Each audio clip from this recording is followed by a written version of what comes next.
اور کسی کا کردار بلند نہیں ہو سکتا جب تک کہ اس کی فکر بلند نہ ہو۔ فکر کردار کو بناتی ہے اور کردار ذکر کو بناتا ہے، اور اگر یہ طے ہو گیا کہ ذکر کردار کی بنیاد پر بنتا ہے اور کردار فکر کی بنیاد پر بنتی ہے تو دنیا کو کوششیں کرنے دیجئے، یہ ذکر مٹنے والا نہیں ہے۔ صلوات پڑھے محمد و آل محمد۔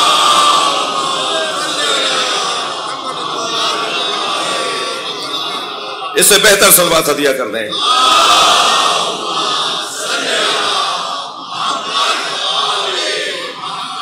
آپ ترتیب میں اس طرح سے سن لیجئے کہ فکر بلند ہوگی تو خود بخود کردار بلند ہوگا۔ دیکھیے سنی سنائی بات اور ہوتی ہے اور خیالات اور ہوتے ہیں اور فکر اور ہوتی ہے۔ خبردار، سنی ہوئی سنائی باتوں کو فکر نہیں کہا جاتا۔ بعض اوقات تو فکر سننے سے ملتی نہیں ہے۔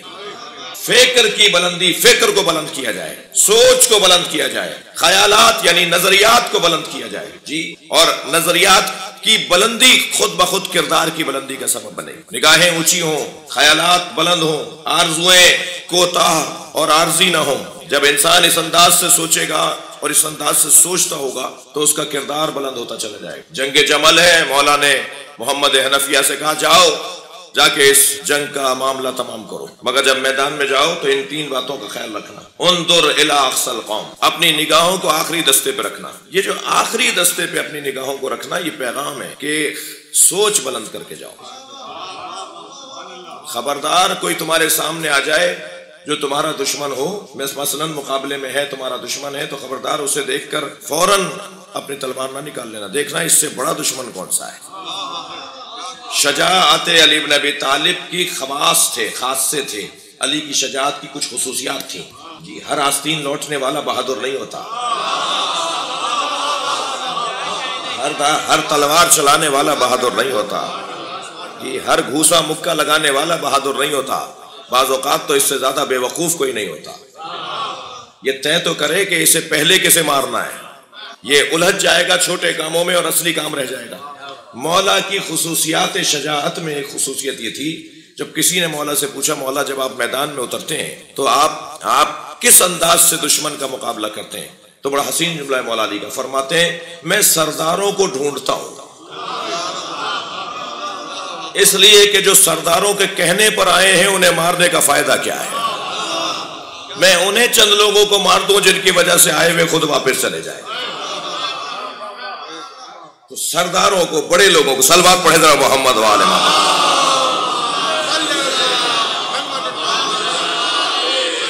بھائی میں جب تک خود لطف نہیں لوں گا آپ کو لطف منتقل نہیں ہوگا۔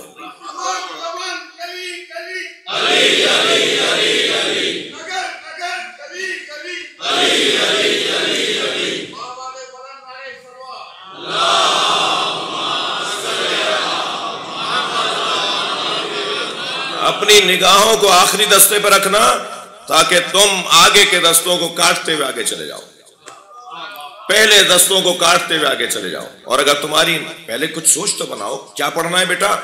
وہ جو بتا رہا ہے وہ خاص تعلیم نہیں ہے۔ کہاں تک جانا چاہتے ہو؟ جو جواب دیا جا رہا ہے وہ تو کوئی بات ہی نہیں ہے۔ سوچ اونچی کرو، 10 باتیں سوچو گے تو 2 کر پاؤ گے، اور بات ہی اگر ایک سوچی تو وہ نہیں ہو پائی۔ انسان اپنی فکر کو بلند کرے، سوچ اونچی کرے، اور جو اپنے زمانے کے لیے جیتے ہوں وہ پھر زمانے میں گم ہو جاتے ہیں، اور جو اپنے آپ کو دوسرے زمانوں پہ قربان کر دیتے ہیں بظاہر انہیں قبر میں لٹا دیا جاتا ہے مگر ان کا مزار امامت کر رہا ہوتا ہے، ان کی قبر رہنمائی کر رہی ہوتی ہے۔ تو بحث اور گفتگو یہ ہے کہ فکر کو بلند کیا جائے، فکر بلند ہوگی خود بخود کردار بلند ہوتا چلا جائے، کردار بلند ہوگا خود بخود ذکر بلند ہوتا چلا جائے۔ اس گھرانے کا ذکر اس لیے بلند ہے کہ ان کا کردار بھی بلند تھا اور ان کے کردار کے پیچھے ان کی فکر بھی بلند تھی۔ دقت فرمائی آپ نے۔ اس زمانے کی حد ہمیں نہیں پتا، یعنی اب تک کی میری گفتگو میرے بچوں کے لیے یہ کہ ہمیں نہیں پتا کہ اس زمانے کا آغاز کہاں سے ہے اور اس زمانے کا اختتام کہاں سے۔ میں کیسے زمانے میں اور بالا تر بات کر دیتے ہیں، میں کیسے سرکار دو جہاں کو زمانے کی قید میں محدود کر دوں کہ ان کا وجود اس وقت بھی تھا جب وقت نہیں تھا، جب وقت کا عنوان نہیں تھا، اس لیے کہ وقت بنتا ہے حضور سورج کی گردش سے. سورج کی گردش ہے جو ساعتوں کو بناتی ہے، پھر دن بنتا ہے، پھر ہفتہ بنتا ہے، پھر مہینہ بنتا ہے، پھر سال بنتا ہے. یہ سورج کی گردش ہے، یہ لیل و نہار کی آمد و رفت ہے، یہ اختلاف لیل و نہار ہے جو اوقات کو وضع کرتا ہے. لیکن جب سورج ہی نہیں تھا اس وقت یہ تھے. یہ آپ اور ہم معمولی دروازے پر نہیں بیٹھے ہوئے ہیں. جو فکری طور پر ہم جس دروازے پر بیٹھے ہیں وہ معمولی دروازہ نہیں ہے. تو یہ والی بحث ایک اعتبار سے علیحدہ کی جائے اور اس بحث سے ہاتھ اٹھایا جائے، اور ایک اعتبار سے جو ظاہری اور مادی اعتبار سے دیکھا جائے تو عصر مصطفیٰ کو جس زمانے میں ظاہری طور پر سرکار تشریف فرما ہوئے، اس زمانے کو ہر نبی نے یاد کیا ہے. ہر نبی نے یاد کیا ہے. آپ کی ذوق سماعت مجھے آمادہ کر رہی ہے. قرآن کے حسین قصوں میں سے ایک قصہ یوسف و زلیخا ہے. جی، حضرت یوسف علیہ السلام اور زلیخا کا پیار اور عشق، زلیخا کا ان سے عشق. یہ میرے کم سن ساتھیوں کو معلوم ہے کہ یہ قرآن مجید کا قصہ اپنی نوعیت کا قصہ ہے. بڑی عبرتیں ہیں اس کے اندر، بڑے پیغامات ہیں اس میں، سیکھنے کی چیزیں ہیں. اور قصص کو قرآن میں اللہ نے، قرآن تو واقعات کی اور قصوں اور کہانیوں کی کتاب تو نہیں ہے. قرآن ہدایت، ہدی للمتقین ہے، ہدایت کی کتاب ہے. تو اس میں اگر واقعات کو بیان کیا گیا ہے تو اس میں کوئی ہمارے لیے رہنمائی، ہمارے لیے اس کے اندر پیغام ہے. اس قصے کے اندر آپ نے دیکھا، میں پورا قصہ نہیں بیان کروں گا، مطلب جو ہے اس تک جانے کے لیے چند جملے لوں گا کہ حضرت یوسف کو ان کے بھائیوں نے حسد کی بنیاد، خطرناک بیماری ہے یہ، چھوٹے بھائی کو بڑے بھائی مار دیتے ہیں حسد کی بنیاد پر. پھینک دیا کنویں کے اندر، حسین ترین وجود، اور بھائیوں نے کنویں میں پھینک. مگر اللہ کو نبوت دینی تھی اور اللہ کے نظام کا حصہ تھے، اس لیے کوئی کنویں میں پھینک دے یا کوئی چھری چلا دے. اللہ جانتا ہے کہ کیسے زندہ رکھنا ہے. تو جب کنویں میں، اچھا عجیب داستان ہے، ہر نبی سے اللہ نے اس کے مزاج کے مطابق امتحان لیا. حضرت ابراہیم کے ہاں منت مرادوں کے بعد اسماعیل آئے، اللہ نے کہا اسماعیل کے گلے پہ چھری چلاؤ. یہ مزاج. حضرت یوسف کو پانی سے ہول، حضرت یوسف پانی سے ہولتے، پانی سے ہول ہوتی تھی، اور بھائیوں نے کنویں میں ڈالا. کنویں میں ابھی پنڈلیوں تک گئے تھے. حضرت جبریل امی فرماتے ہیں چند جگہیں جہاں مجھے پہنچنے میں تاخیر ہوئی، ان میں سے ایک جگہ وہ ہے کہ جب یوسف کو کنویں میں ڈالا تو اللہ نے حکم دیا کہ پہنچو، بچاؤ میرے یوسف کو بچاؤ. کہ مجھے اتنی دیر ہوئی تھی کہ ان کے پیر صرف پنڈلیوں تک پانی میں گئے تھے، اور وہاں میں نے آواز لگائی کہ اے یوسف، اگر تمہیں اللہ سے مدد مانگنی ہے تو اپنا ہاتھ پھیلا کے دیکھو، تمہارے ہاتھ میں 5 انگلیوں میں 14 بند ہیں. صلوات پڑھیں ذرا محمد و آل محمد.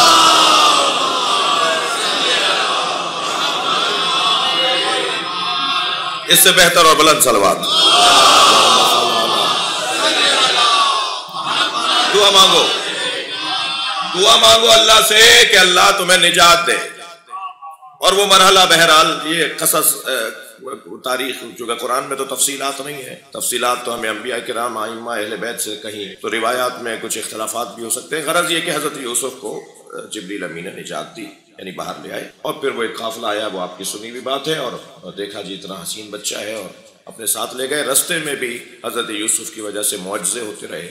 قافلے میں جو بیمار ہوتا تھا اس کے دعا پڑھتے تھے، وہ شفا پا جاتا تھا. اور اس طرح سے پہنچے ہیں مصر میں، اور پھر بازار میں بیچ دیے گئے. عزیزو، یہ انسان بڑا خطرناک ہے. یہ بیچنے پہ آئے تو نبی بھی بیچ دیتا ہے، یہ چھوڑنے پر آئے تو پیسے کی خاطر نبی کو بھی چھوڑ دیتا ہے. سرکار مدینے کی گلی سے گزر رہے تھے، بچوں نے نبی کو گھیر لیا، کوئی دامن پکڑ رہا تھا، کوئی ہاتھ پکڑ رہا تھا، آگے نہیں جانے دے رہے تھے. سرکار نے اپنی جیب میں ہاتھ ڈالا، اخروٹ کے دانے تھے. یہ شاید سنت بھی ہے کہ اپنی جیب میں کہیں جاؤ جہاں بچے ہوں تو کوئی ٹافیاں وافیاں لے جایا کرو. سرکار نے جیب میں ہاتھ ڈالیا تو اخروٹ کے دانے نکلے. میرے مولا نبی نے ایک ایک اخروٹ کا دانہ ایک ایک بچے کو دیا. جسے دانہ ملتا رہا، اخروٹ ملتا رہا، وہ جاتا رہا. تو اپنے اصحاب کو دیکھ کے فرمایا، دیکھا انہوں نے اخروٹ کے عوض مجھے چھوڑ دیا. صلوات پڑھے ذرا محمد و آل محمد.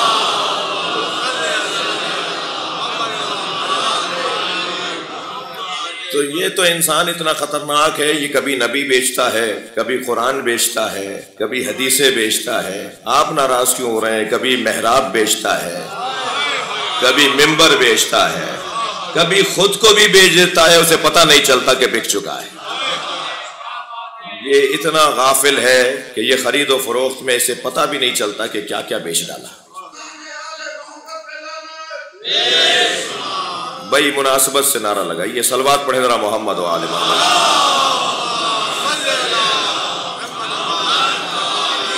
اس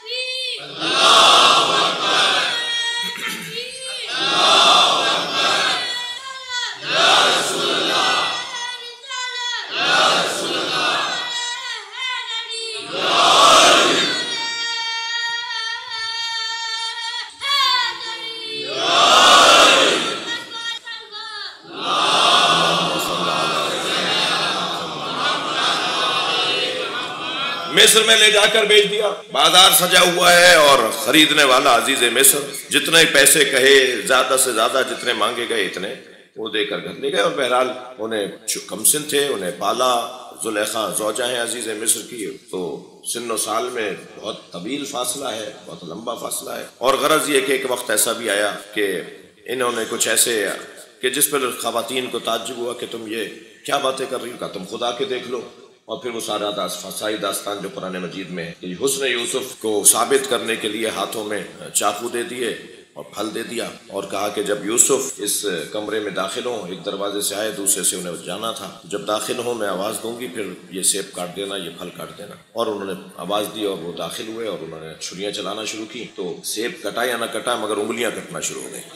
اور حضرت یوسف ایک دروازے سے، کیونکہ ظاہر ہے ان کے ساتھ تھے، انہوں نے ان کو پالا تھا، ان کا ایک اثر تھا اور ادب احترام بھی تھا، بڑے اور چھوٹے کا ادب بھی تھا۔ اور پھر جب سب کے ہاتھ زخمی ہوئے تو پوچھا کیا ہوا، کہا ہمیں تو پتہ بھی نہیں چلا، ہم نے اپنی انگلیاں کاٹ لیں۔ مجھے دو مصرے یاد آ رہے ہیں، جناب فاروق ستار صاحب ہدیہ کر رہا ہوں کہ صلوات پڑھیں ذرا محمد و آل۔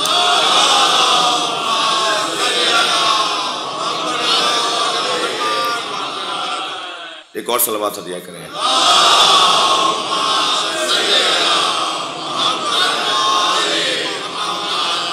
خواتین نے اپنی انگلیاں کاٹ لی۔ حسن یوسف پہ کٹی مصر میں انگشت زنا، حسن یوسف پہ کٹی مصر میں انگشت زنا، سر کٹاتے ہیں تیرے نام پہ مردان عرب۔ صلوات پڑھیں محمد و آل محمد۔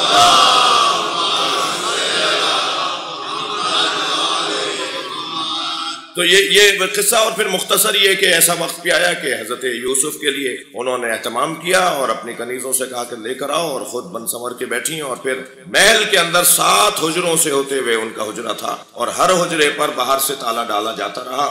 انہیں پہنچا دیا حضرت یوسف کو زلیخا کے حجرے میں، اور سارے دروازوں کو باہر سے بند کر دیا۔ اور ادھر جب انہوں نے ارادہ کیا تو حضرت یوسف نے اپنے اللہ سے پناہ مانگی، شیطان مردود کی۔ تو جیسے ہی کہا نا کہ یا اللہ میری مدد فرما، شیطان کے حملات سے مجھے پناہ عطا فرما، تو زلیخا کو بھی یاد آیا کہ اس کا بھی کوئی اللہ ہے۔ شاید اسی وجہ سے بار بار اذانیں کہلوائی جاتی ہیں کہ شاید کسی کو یاد آ جائے کہ ان کا بھی کوئی اللہ ہے۔ یہ بار بار صدائے اذان سے چڑا نہ کریں، بلکہ یہ حکم اس لیے دیا گیا ہے کہ انسان نسیان سے ہے، یہ بھول جاتا ہے کہ عبادت بھی کرنی ہے۔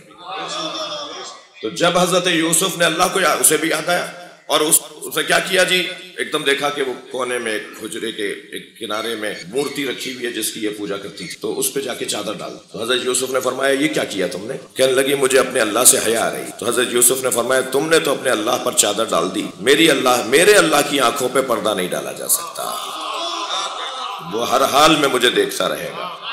یہ کہہ کر پلٹے ہیں دروازے کی طرف۔ اچھا پتا ہے کہ دروازہ باہر سے بند ہے، مگر اس کے باوجود کوشش کرنا انسان کا کام ہے۔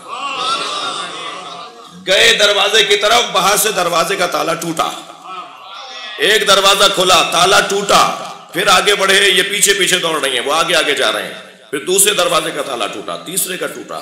اللہ مدد کر رہا ہے، 7 دروازے ہیں، خانہ کعبہ کے 7 چکر ہیں، صفا و مروہ میں 7 چکر ہیں، میری اور آپ کی زندگی میں 7 دن ہیں۔ یاد رہے کہ 6 دن تک تو مدد آتی رہے گی، 7ویں دن تمہیں خود بھی کچھ کرنا پڑے گا، اور کوئی آزمائش بھی آ سکتی ہے، کوئی امتحان بھی آ سکتا ہے۔ 7واں دروازہ نہیں کھلا، یہاں تک کہ زلیخا پہنچ گئی حضرت یوسف تک، اور ان پر جب ہاتھ رکھا اور وہ جانے کی کوشش کر رہے تھے تو قمیص پیچھے سے پھٹ گئی، اور اسی اثنا میں باہر سے آئی ہوئی کنیز نے دروازہ کھول دیا، اور وہ کنیز خود نہیں آئی تھی، عزیز مصر آئے تھے، کہا میرا حجرہ کھولو۔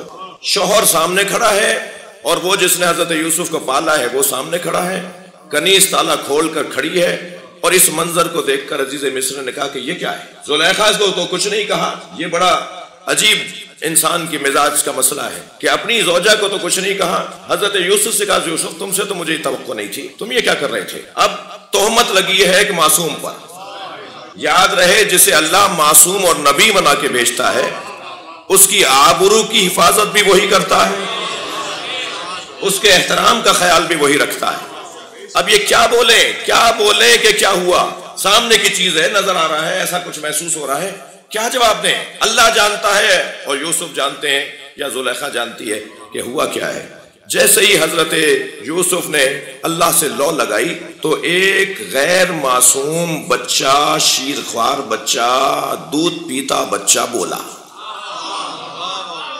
بھائی تعجب نہ کرنا کہ حضرت عیسیٰ ماں کی گود میں بولے، تعجب نہ کرنا کہ امام حسین نبی کی گود میں بولے، تعجب کی کوئی بات نہیں ہے کہ علی نے نبی کی گود میں کہا قرآن سناؤں، تورات سناؤں، زبور سناؤں، یا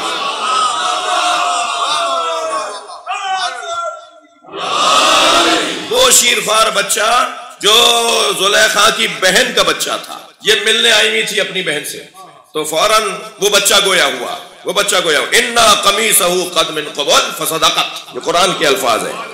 اگر قمیص آگے سے پھٹی ہوئی ہے تو یہ سچ کہہ رہی ہے۔ بچہ بھی دلیل سے بات کر رہا ہے۔ یہ انسان بڑا خطرناک ہے، کہہ دے گا یہ تو موجود نہیں تھا، گواہی کیسے دے گا؟ تو بچے نے یہ گواہی نہیں دی کہ میں نے دیکھا ہے، ایسا نہیں ہوا۔ بچے نے دلیل بات سے بات کی، قرینے سے بات کی۔ اگر قمیص آگے سے پھٹی ہوئی ہے تو یہ سچ کہہ رہی ہیں، اور اگر قمیص پیچھے سے پھٹی ہوئی ہے تو یوسف سچا ہے، یہ غلط کہہ رہی ہیں۔ اب ایسی کھلی دلیل، صلوات پڑھے گا محمد و آل محمد۔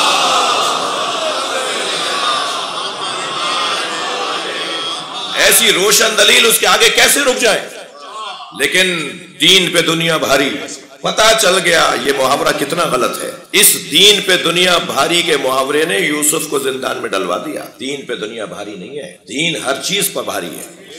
جی دنیا کیا کہے گی اگر میں نے یوسف کو سزا نہیں دی تو میری بیوی کو سب کہیں گے کچھ نہ کچھ، تو میں تو بدنام ہو جاؤں گا۔ اتنے بڑے بادشاہ کی بیوی، اتنا بڑا بادشاہ، وزیر اعظم، تو دنیا کو دکھانے کے لیے حضرت یوسف کو زندان میں ڈال دیا، اور یوسف زندان میں پہنچ کے طویل سجدہ ادا کر رہے ہیں، قیدیوں سے مزاح فرما رہے ہیں، قیدیوں سے دل جوئی کر رہے ہیں۔ تو ایک قیدی نے آ کے کہا یہاں آ کے لوگ روتے ہیں، تم یہاں آ کے خوش نظر آ رہے ہو۔ بھائی جملہ سنیے گا، کل یوم آزادی پاکستان بھی ہے، اور عزائے امام حسین کی وجہ سے ہم جشن نہیں منا رہے، کیونکہ ہمارا دین ہماری دنیا پہ بھاری ہے۔ صلوات پڑھے محمد و آل محمد۔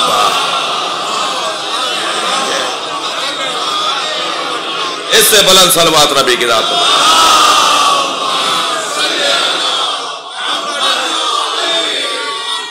یوم آزادی پاکستان کے حوالے سے ایک جملہ ہدیہ کر رہا ہوں۔ حضرت یوسف سے کہا کہ یہاں تو آ کے لوگ روتے ہیں، تم زندان میں آ کر خوش نظر آ رہے ہو۔ جملہ سنیں کیوں بنایا تھا ہمارے بڑوں نے پاکستان؟ جملہ سنیں کیوں بنایا تھا پاکستان؟ پاکستان آزاد کروانے، ایک آزاد مملکت کا فلسفہ کیا تھا؟ دوہرا رہا ہوں، میرے بڑے میری تائید کریں گے۔ حضرت یوسف سے کہا یہاں آ کے لوگ روتے ہیں، تم یہاں آ کے خوش نظر آ رہے ہو۔ فرمایا وہ جو محل تھا وہ زندان تھا، اور جو زندان ہے یہ آزادی ہے۔ جملہ محسوس کریں، وہ جو محل تھا وہ زندان تھا، اور یہ جو زندان ہے یہ آزادی ہے۔ جہاں میں اپنے عقیدے پر عمل نہ کر سکوں وہی تو زندان ہے۔ صلوات پڑھیں محمد و آل محمد۔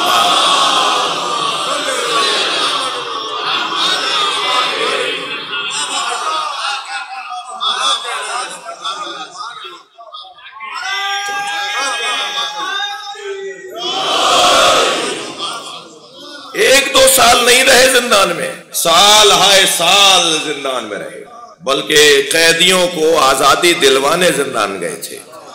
کتنے ہی قیدی ہیں جنہیں زندان سے آزادی ملتی رہی، اور بالآخر 2 قیدیوں کو تو ان کے خواب کی تعبیر بتائی، اور وہ خواب جب پورے ہوئے اور پھر جب بادشاہ مصر نے خواب دیکھا اور تعبیر قرین قیاس اور قرین عقل کوئی بتا نہیں پایا، تو انہی 2 قیدیوں نے جو آزاد ہو کر بادشاہ مصر کے نوکروں میں سے تھے، دربار کے نوکروں میں سے تھے، انہیں یاد آیا کہ بھئی ہمیں بھی تو کسی نے زندان میں تعبیر خواب بتائی تھی، اور جیسی بتائی تھی ایسا ہی ہوا۔ تو انہوں نے کہا حضور آپ کے خواب کی تعبیر کوئی نہیں بتا رہا، ایک زندان میں قیدی ہے جو خواب کی تعبیر بتاتا ہے، اور جو بتاتا ہے وہ سچ بتاتا ہے۔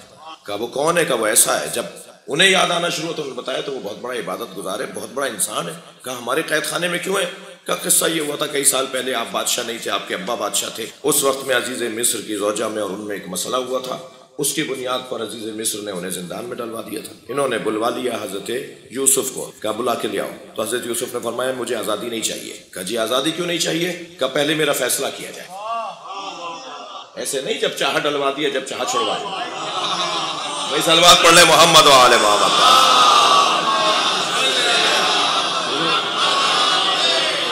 بھائی قرآن کا قصہ آپ کو سنا رہا ہوں اور مطلب میرا اس میں روشن ہے۔ ایک سلوات اور ہدیہ کریں نبی کی ذات کا۔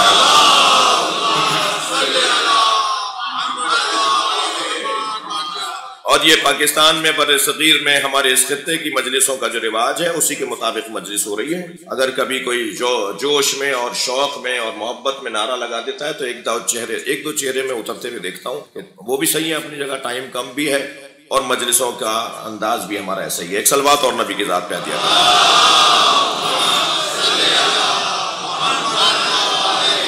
میں نے مختصر کیا اور حضرت یوسف بہرحال آزاد ہو گئے، اور آزادی کے بعد حضرت یوسف کو عزیز مصر وہی درجہ جس پہ پھر اس کا انتقال ہوا، اور اس کا انتقال ہو گیا، اور پھر آخر زلیخا تنہا رہ گئیں، اور زلیخا کو لوگ لوٹ کے لے جاتے رہے، اور بہت کچھ اس کے ساتھ اسی کے نوکروں نے اس کو فریب زدہ کیا، اور بالآخر ایک ہی صبح شام ذکر، ایک ہی فکر، ایک ہی نظر، ایک ہی دید، اور وہ یوسف، اور یہاں تک کہ آنکھوں کا نور چلا گیا، ضعیفی داری ہو گئی، پہچاننے میں نہیں آتی۔ کوئی پرانا آدمی اگر کوئی پرانی خاتون ملے دیکھے تو پہچانتی نہیں ہے کہ تم ہی ہو وہ اب جو حسن میں اپنے مشہور، جس کا حسن مشہور تھا۔ بالآخر حضرت یوسف کے عشق میں زندگی تمام ہونے کو، یہاں تک کہ شاید ایسا محسوس ہو رہا ہے، تاریخ کہتی ہے کہ صبح مریں یا شام مریں، اس حد تک لاغر و ناتوان ہو۔ معلوم ہوا کہ ہمارے محلے سے گزر ہے یوسف کا، اور یوسف عزیز مصر ہے، یعنی جس عزیز مصر نے خریدا تھا اس پوسٹ پر ہے، وزیر اعظم ہے، یوسف عزیز مصر ہیں، اور گزر ہو رہا ہے ان کا ہمارے محلے سے، وزٹ پر ہیں، دورے پر ہیں، ان کے ساتھ ایک فوجیوں اور سپاہیوں کے دستے ہوں گے، ایک شان سے ان کا دورہ ہوگا۔ مجمع ایک نگاہ دیکھنے کے لیے روڈ کے رستے کے اطراف میں جمع ہے، جہاں سے گزر رہے ہیں دائیں بائیں مجمع لگا ہوا ہے دیدار کرنے کے لیے اور دیکھنے کے لیے۔ تو کسی کو آواز دے کر کہا مجھے اس جگہ تک لے جاؤ جہاں سے یوسف کا گزر ہے، تو کوئی سہارا دینے کو بھی تیار نہیں تھا، یہ حالت ہو چکی تھی۔ چند لوگوں نے، کسی نے یہاں تک پہنچا دیا، کسی نے بالآخر وہاں آ کر کھڑی ہو گئی، مجمع میں کھڑی ہے۔ حضرت یوسف کا جب گزر ہوا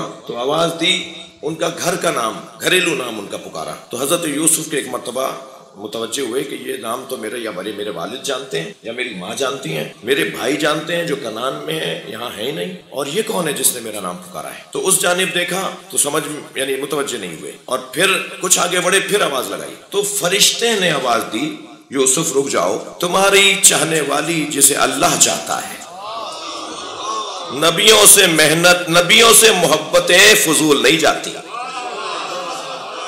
توجہ چاہوں گا، ایک مرتبہ حضرت یوسف نے اپنی سواری روک لی اور اس جانب دیکھنے لگے تو دیکھا کہ ایک خاتون ہے جو گرتی پڑتی آگے آ رہی ہے، قریب آ کے کھڑی ہو گئی، تو حضرت یوسف سے کہنے لگی مجھے پہچانو، تھک تو نہیں رہے آپ سے پوچھ رہا ہوں، کہنے لگی مجھے پہچانو، تو حضرت یوسف نے فرمایا یہ تمہاری آرزو اچھی نہیں ہے، بتاؤ کہ تم کون ہو؟ تو کہا کہ میں زلیخا ہوں۔ تو اب حضرت بحار الانوار کی روایت اور روایت بیان کر رہے ہیں مولا علی، صلوات پڑھے ذرا محمد والا۔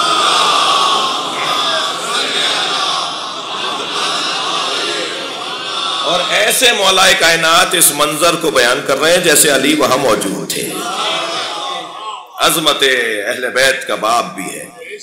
جب کہا نا میں زلیخا ہوں تو حضرت یوسف نے دیکھ کر کہا یا زلیخا، یا زلیخا ملذی دعاک ہناک، یہ اس حالت میں تمہیں کس چیز نے پہنچا دیا؟ کیا ہو گیا تمہیں؟ جی کیا تھا، کیا ہو گیا، کیسی تھی، کیسی ہو گئی؟ یا زلیخا مل الذی دعاک ہناک، تمہیں اس حالت میں کس نے پہنچایا؟ جیسے ہی یہ سوال میرا خطیبانہ لہجہ یہ کہہ سکتا ہے، ابھی سوال ختم نہیں ہوا تھا کہ تمہیں اس حالت میں کس نے پہنچایا، بے ساختہ کا حسن وجہ کا یا یوسف، تمہارے چہرے کے حسن نے میرا یہ حال کر دیا ہے، حسن وجہ کا یا یوسف، تمہارے چہرے کے حسن نے میرا یہ حال کر دیا۔ جیسے ہی انہوں نے یہ کہا، توجہ چاہوں گا، عصر مصطفیٰ بنایا ہے نبیوں نے، ہر نبی نے عصر مصطفیٰ کو یاد کیا ہے۔ میں اپنے مضمون پر دلیل لے کر آیا ہوں۔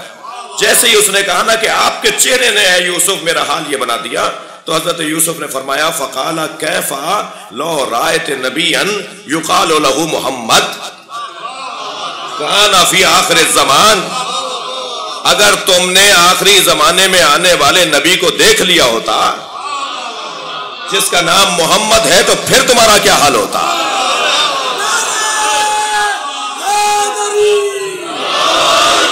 اگر تم نے آخری زمانے میں آنے والے نبی کو دیکھ لیا ہوتا جس کو محمد کہا جاتا ہے، تو تمہارا کیا حال ہوتا؟ اب تین صفتیں حضرت یوسف نبی مکرم کے جمال کی بیان کر رہے ہیں۔ فرما رہے یکونو فی آخر زمان کانا احسنو منی وجہن، جان لو کہ ان کا چہرہ مجھ سے کہیں زیادہ حسین ہے۔ جو نبی کو سن یکم عام الفیل میں ڈھونڈتے ہیں، جو نبی کو ولادت اور آنے کے بعد نبی مانتے ہیں، ان سے مخاطب ہوں۔ حضرت یوسف فرماتے کانا احسن منی وجہن، وہ حسن میں مجھ سے کہیں زیادہ حسین ہے۔ احسن منی خلقن، ان کا اخلاق مجھ سے کہیں زیادہ بلند ہے۔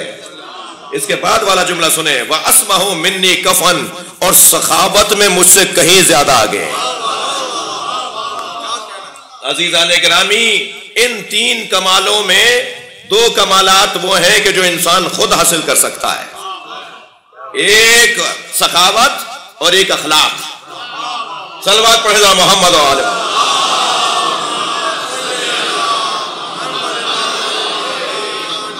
مجھے تاخیر ہونے کا خوف بھی ہو رہا ہے، مگر کوشش کرتا ہوں کہ میں جلدی جلدی اس روایت کو آپ کو سنا دوں۔ فرماتے ہیں ان میں تین کمالات، وہ مجھ سے زیادہ حسین ہیں، وہ مجھ سے زیادہ اخلاق رکھتے ہیں، اور وہ مجھ سے زیادہ سخی ہیں۔ حضرت ابو بکر کا دور، اعلان فرمایا کسی سے نبی نے کوئی وعدہ کیا ہو، کوئی بات کی ہو، کوئی دینے کی بات کی ہو، کسی کا کے پاس نبی کا کسی کے پاس کوئی حق، یا کسی کا نبی کے پاس کوئی حق ہو تو مجھ سے بات کرے۔ تو اسی مجمع میں سے ایک شخص کھڑا ہو گیا کہ ہاں سرکار نے مجھے ایک کام پر بھیجا تھا، اور میرے لوٹنے پہ فرمایا تھا کہ جب تم ہم سے ملنے کے لیے ہمارے گھر آؤ گے تو ہم تمہیں 3 مشت کھجوروں کی دیں گے۔ اچھا، تاریخ جیسے ہی کہا نا کہ نبی نے 3 مشت کھجوروں کی دینے کا کہا تھا، دے دیجئے ہمیں، تو فوراً حضرت ابو بکر نے فرمایا علی کو بلاؤ۔ مولا تشریف لائے، یا علی، نبی نے ان سے کہا تھا 3 مشت کھجوروں کی دوں گا۔ وہاں موجود کھجوریں جو بیت المال کی تھی، جو نبی کا حق تھا، مولا علی نے ان میں سے 3 مشت کھجوریں اس کو دے دی۔ اصحاب کو سوال ہوا کہ یہ کام تو آپ بھی کر سکتے تھے، علی کو بلانے ہی کی ضرورت تھی۔ فرمایا یہ 3 مشت کھجوریں آپ دے دیتے۔ فرمایا میں جب غار حرا میں، غار ثور میں نبی کے ساتھ تھا، تو ساری رات یا اللہ کی بات ہو رہی تھی یا علی کی بات ہو رہی تھی۔ تھوڑا تھک رہے ہیں آپ میری باتوں سمجھ اندازہ؟ جی،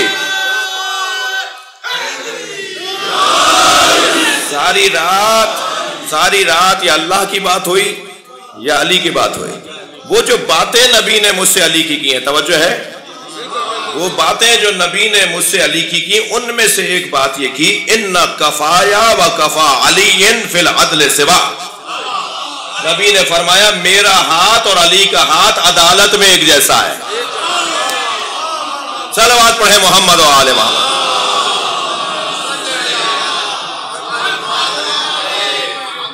فرمایا یہ 3 کمالات اس نبی کے اندر مجھ سے زیادہ ہیں۔ قالت، اب جب کہا نا کہ کانا احسن وجہی، کانا احسن منی وجہن، وہ مجھ سے زیادہ حسین ہے، وہ مجھ سے زیادہ اخلاق رکھتے ہیں، تو بے ساختہ، کیونکہ فا کا لفظ ہے، فقالت صدقتا یا یوسف. تو زلیخا نے فوراً کہا تم سچ کہہ رہے ہو. اس پہ حضرت یوسف کو تعجب ہوا. کیف علمت انی صدقت، تمہیں کیسے پتا کہ میں سچ کہہ رہا ہوں؟ اب ایک مرتبہ تو یہ کہ جو محبوب کہے جو کہے وہ سچ ہے. جی جو محبوب کہہ رہا ہے بس ختم بات، بس آخری بات. اور ایک مرتبہ کچھ اور معاملہ بھی ہے. کیف علمت انی صدقت، تمہیں کیسے پتا کہ میں سچ کہہ رہا ہوں؟ قالت، اب جو دلیل دیکھیے زلیخا کی. قالت حینما ذکرتہ وقع حبہ فی قلبی، جب تم محمد کہہ رہے تھے نا تو ان کی محبت میرے دل میں آ گئی تھی. اللہ اکبر. اس کے بعد سنیں گے فَأَوْحَى اللَّهُ إِلَىٰ يُوسُفَ أَنَّهَا صَدَقَتْ، فوراً جبریل نازل ہوئے، اے یوسف یہ سچ کہہ رہی ہے، اس کے دل میں میرے محمد کی محبت ہے. اور پھر فرمایا انی قد احببتها لحبها محمد، میں اللہ اب زلیخا سے محبت کر رہا ہوں. اللہ اکبر. وہی نازل کی میں اللہ اب زلیخا سے محبت کر رہا ہوں اس لیے کہ یہ میرے محمد سے محبت کر رہی ہے. فَأَمَرَ اللَّهُ أَن يَتَزَوَّجَ، اور اللہ نے حکم دیا اب تم پر واجب ہے کہ زلیخا سے شادی کرو. بھائی پہلے تو زلیخا پیچھے تھی اور یوسف آگے تھے، اب قصہ پلٹ گیا، اب زلیخا آگے رہتی ہے اور یوسف پیچھے پیچھے رہتے ہیں، اس لیے کہ بڑی محبت ان کے دل میں آ گئی. اللہ اکبر. میں مجلس کو ایک جملے پر فضائل کے باب میں مکمل کر دوں. اگر کوئی نبی کی گنہگار بھی ہو اور اس کے دل میں محمد کی محبت آ جائے تو اللہ اسے معاف کر دیتا ہے. یہ مصطفیٰ وہ ذات ہے کہ جس سے محبت معیار نجات، اور جس کی محبت پر اللہ گناہوں کو معاف کرے گا اس کی محبت کا محور حسین ہے. اللہم یا اللہ تو اس سے محبت کر جو میرے حسین سے محبت کرتا ہے. حسین کا رونا نبی کو گوارا نہیں. ایک کوچے سے گزر رہے ہیں، ایک گھر سے ایک بچے کے رونے کی آواز آئی. وہ آواز حسین سے بہت ملتی ہے. دروازہ بجا دیا، خاتون دروازے پر آئی، کہا اسے خاموش کرواؤ، اس کا رونا میرے حسین سے مشابہ ہے، مجھے حسین یاد آ رہا ہے. گلی میں کچھ بچے کھیل رہے تھے، ایک بچے کو نبی نے گود میں اٹھایا، پیار کیا، پھر زمین پر اتار دیا. پوچھا اصحاب نے یا رسول اللہ یہ کون ہے، کس کا بچہ ہے؟ فرمایا مجھے اس سے غرض نہیں کہ یہ بچہ کس کا ہے، مجھے اس سے غرض ہے یہ میرے حسین سے پیار کرتا ہے. اجرکم اللہ، اجرکم اللہ. جب امام حسین مسجد میں داخل ہوئے اور نبی خطبہ دے رہے تھے تو نانا کے شوق آغوش میں کہ کسی طرح گود میں جا بیٹھوں، کبھی نہیں ہوتا تھا کہ حسین آئے اور نبی ہاتھ پھیلا کر اپنی آغوش میں ڈالے. اب نبی ممبر پہ بیٹھے ہیں، امام حسین دوڑتے ہوئے آ رہے ہیں، 3 سال کا سن ہے اور نانا کی طرف دوڑ رہے ہیں، پڑھ رہے ہیں. تو روایت کہتی ہے، سنی شیعہ نے لکھا ہے فسقط الحسین، فسقطت الحسین، حسین زمین پہ گر گئے. جو لکھا ہے کہ پیر میں کرتا الجھا اور آپ زمین پر آ گئے. جیسے ہی حسین زمین کی طرف آئے تو حسین کی طرف نبی نے اشارہ کیا، میرا حسین. تو تاریخ کہتی ہے کہ تمام اصحاب نے مڑ کر دیکھا اور روایت کا جملہ ہے کہ فَسَارِعُوا إِلَى الْحُسَيْنِ، سب اپنی اپنی جگہ سے اٹھے اور ہر شخص چاہتا تھا کہ حسین کو گود میں لے لے. سب حسین کی طرف بڑھے اور پھر یدا بے یدن، ایک ہاتھ سے دوسرے ہاتھ پر، حسین کو اس نے لیا، اس نے حسین کو لیا، اس نے حسین کو لیا. اس طرح اصحاب نے ایک سے دوسرے نے لیا اور گودی میں لیتے لیتے نبی تک پہنچایا. اور نبی نے اپنی آغوش میں بٹھا کر خطبہ شروع کیا. میرے اس حسین کو غور سے دیکھو، اگر یہ وطن چھوڑ کر جا رہا ہو اور اس کے ساتھ اس کے بچے بھی ہوں اور تم میں سے کوئی زندہ ہو تو میرے حسین کا ساتھ ضرور دینا۔ عزادارو، حسین مدینہ سے مکہ آ گئے اور مکے سے امام نے کئی مہینے کا قیام کے بعد کربلا کا رخ کیا۔ سن 61 ہجری کا محرم اور 2 تاریخ کو امام حسین کربلا میں وارد ہوئے۔ جب کربلا میں وارد ہوئے تو گھوڑا چلتے چلتے رک گیا۔ بہت چاہا کہ گھوڑا آگے بڑھے مگر ذوالجناح آگے نہیں جاتا، تو فرمایا کہ ذرا معلوم کرو اس زمین کا نام کیا ہے۔ تو قریب کی ایک آبادی جو وہاں کا ایک گاؤں تھا، وہاں کے بزرگوں سے پتہ کیا تو مختلف نام بتائے، نینوا، ماریا۔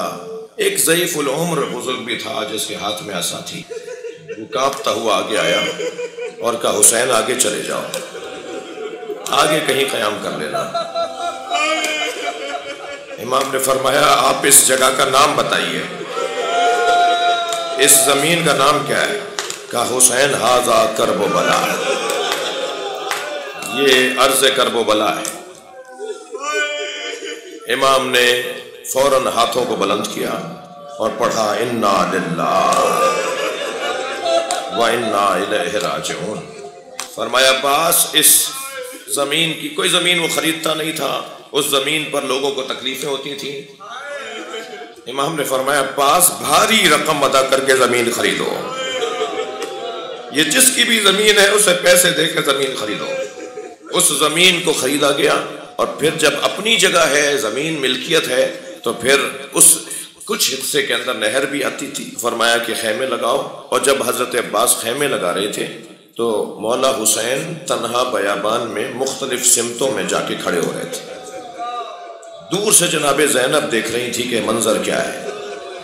بی بی نے دیکھا کہ کہیں حسین نے 2 رکعت نماز پڑھی، کہیں حسین زمین پر بیٹھ کر مناجات کرنے لگے۔ جب امام حسین کا سامنا ہوا تو فرمایا بھائی تم نے 2 رکعت نماز وہاں پڑھی، وہاں بیٹھ کر کچھ گفتگو کر رہے تھے۔ کہا بہن زینب یہاں ہم گھوڑوں سے گرائے جائیں گے، وہاں جو 2 رکعت میں نے نماز پڑھی میرا علی اکبر ایڑیاں رگڑے گا، وہ جو 2 رکعت میں نے نماز پڑھی میرا عباس گھوڑے سے گرایا جائے گا۔ زینب جہاں میں نے مناجات پڑھی وہاں مجھے گھوڑے سے گرایا جائے گا۔ وہ نشیب کربلا، آپ آمادہ ہیں؟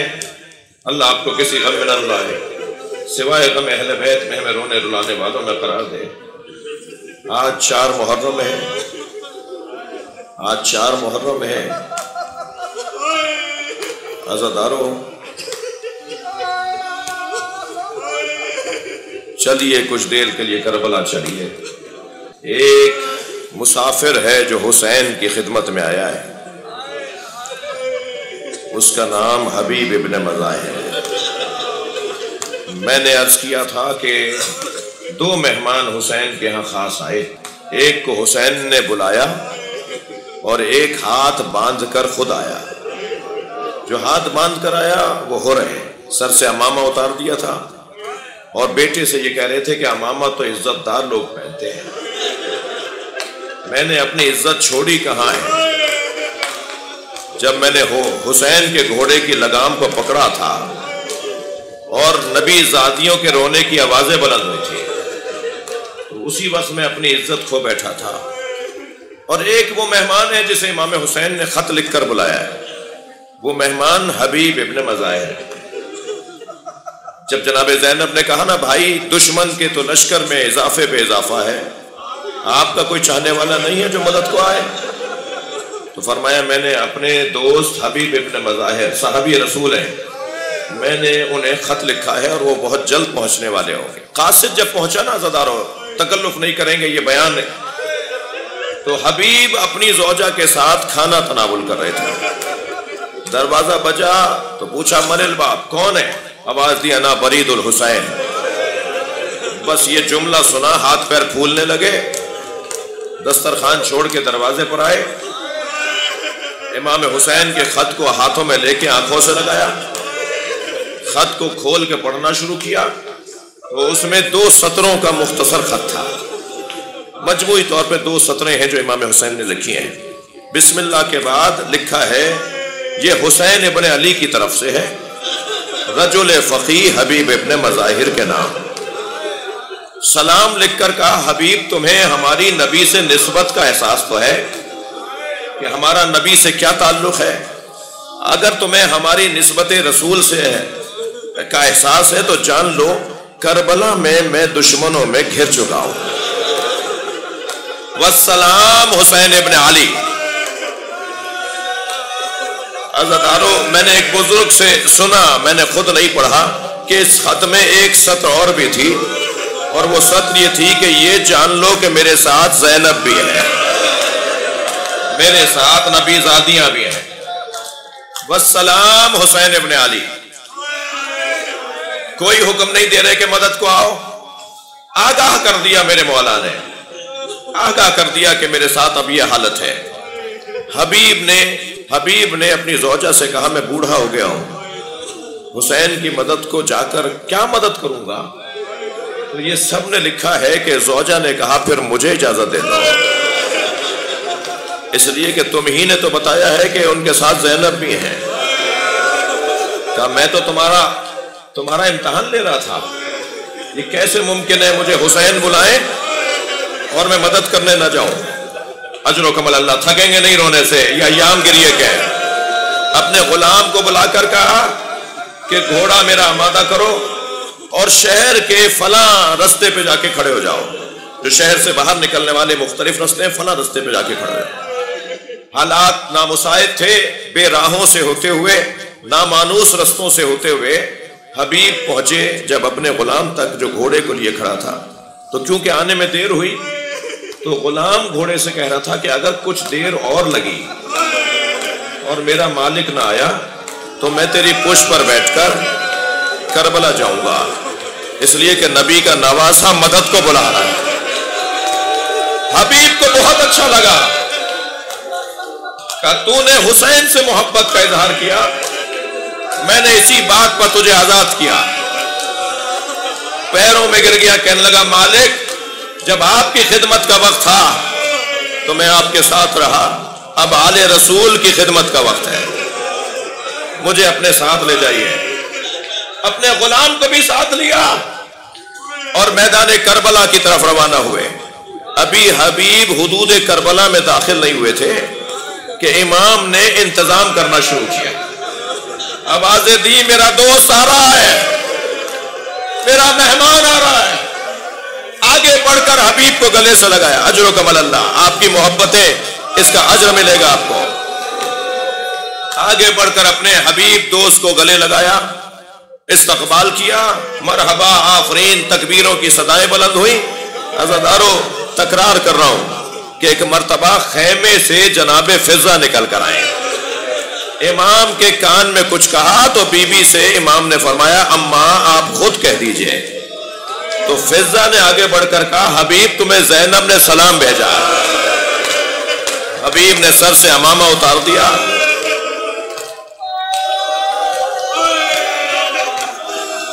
حبیب ابن مظاہر، اجر و کمل اللہ، مجھے معاف کریں گے تاخیر ہو رہی ہے مگر ایک منزل اور آگے آ جائیے۔ حبیب ابن مظاہر نے امام حسین، حبیب کربلا میں اصحاب میں ایسے تھے جیسے اہل بیت میں حضرت عباس، جیسے اہل بیت میں عظمت حضرت عباس، ہر کام اہل بیت سے متعلق حضرت عباس سے کہیں گے، اصحاب سے متعلق جب امام کچھ فرمائیں گے تو حبیب کو بلا کے کہیں گے حبیب میرے اصحاب تک یہ کہہ دو، حبیب میرے اصحاب تک یہ پیغام پہنچا دو۔ حبیب کا درجہ بہت بلند ہے۔ جب حبیب کے جنازے پر امام پہنچے نا، میں نے مختصر کیا، جب حبیب نے شہادت پیش کر دی اور حبیب کے جنازے پر امام پہنچے تو امام کی آنکھوں میں آنسو تھے اور روتے ہوئے جملہ کہہ رہے تھے کہ یا اللہ میں گواہی دیتا ہوں یہ حافظ قرآن تھا، یہ قاری قرآن تھا، یہ ایک رات میں قرآن ختم کرنے والا قاری قرآن تھا، یہ قرآن پر عمل کرنے والا تھا۔ عزادارو بہت گریہ ہو گیا۔ حبیب ابن مظاہر کا جوان بیٹا قاسم ابن حبیب ابن مظاہر، جب باپ کربلا آیا تو قاسم کوفے میں نہیں تھا، سفر پر گیا ہوا تھا، رستے مسدود تھے، کربلا نہیں پہنچ پایا۔ لیکن جب یہ اسیروں کا قافلہ نیزے کی انیوں پہ سوار کٹے ہوئے سروں کا قافلہ کربلا سے کوفہ اور کوفہ سے شام گیا. کوفے سے جب گزرنے لگا تو قاسم ابن حبیب نے جس کے ہاتھ میں نیزہ اور اس نیزے کے انی پر حبیب کا سر ہے اس سے جا کر کہا یہ میرے بابا ہیں حبیب ابن مظاہر. میں جوان بیٹا ہوں مجھ سے گوارا نہیں ہے مجھے میرے باپ کا سر دے دے تاکہ میں اسے دفنا دوں. تو جس کے ہاتھ میں سر تھا مختلف نام ہے. اس نے کہا مجھے دربار شام سے انعام ملنا ہے. کہا جو رقم تجھے وہاں چاہیے وہ میں یہاں دینے کو تیار. مگر کہا نہیں ہمیں سروں کی گنتی کروائی جاتی ہے ہمیں سر وہاں تک پہنچانا ہے. سنیں گے عزادارو قافلہ کوفے سے باہر گیا. بس مجلس مکمل کر رہا ہوں بہت گریا ہو گیا. قافلہ کوفے سے باہر گیا تو قاسم ابن حبیب نے 10 نوجوان دوستوں کے ہمراہ حملہ کیا قافلے پر اور اپنے بابا کا سر چھیننے میں کامیاب ہوا. اور سر جب اپنی آغوش میں لے لیا تو دوستوں کو آوازیں لگانے لگا جس کا جوان بیٹا زندہ ہو اس کے باپ کا سر نیزے کی ہنی پر نہیں ہوتا. امام سجاد نے بیڑیاں سنبھالی امام حسین کے سر کے قریب آ گئے. بابا یہ سچ کہہ رہا ہے آپ کا بچہ مشیت کا پابند ہے.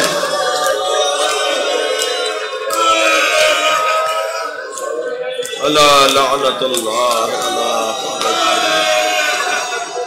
فسيعلم الذين ظلموا أي منقلب ينقلبون